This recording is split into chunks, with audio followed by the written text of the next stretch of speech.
The 9.75 million is effectively the maximum we can do without doing a tax increase.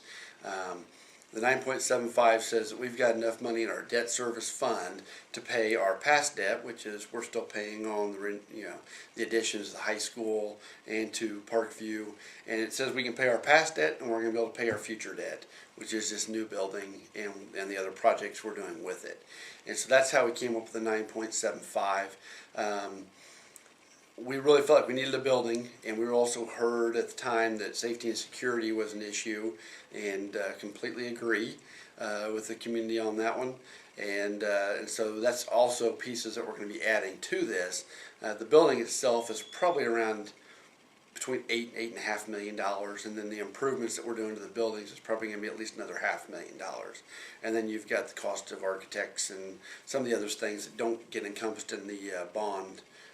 Or don't get encompassed, as a building or just this that we're going to have to still pay for, and that adds up to about the 9.75. There's a chance we might have to use some of our own funds, some of our Fund 4 funds to pay for different improvements, or maybe some of the furniture or different pieces like that, which isn't unexpected, but we've also budgeted what we think is on the high side of a square footage amount, and if things come in lower, then we should be better than that. So okay. Now, when you're talking the building, you're also including the parking lot and the multi-purpose athletic field when you mention that $8 million figure. Yes. Okay. Yes. Okay. Yeah. And truthfully, for the athletic field, it's going to be a pretty simple fix.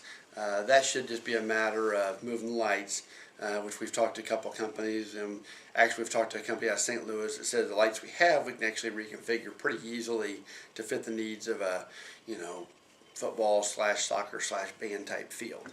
And so now it probably won't be, that's why we're calling it more of an athletic field, because I don't know that we're going to get 100 perfect yards in there for a football field or for width of a soccer field, but it should be very, very close, especially for youth sports. And that's really what I see it used for, as much in the evening as anything, and probably more during the mornings by the band and different people like that. But yeah, that will include all that. It'll include the part of the parking and those different pieces. Obviously, if we want to extend the parking, we've kind of got an idea of what we think parking will cost. But if we decide to extend or move or whatever, that's obviously additional cost. But the change orders haven't started yet because we haven't came up with a building plan yet. But I've never been a part of a project that didn't have some type of change orders of one kind or another.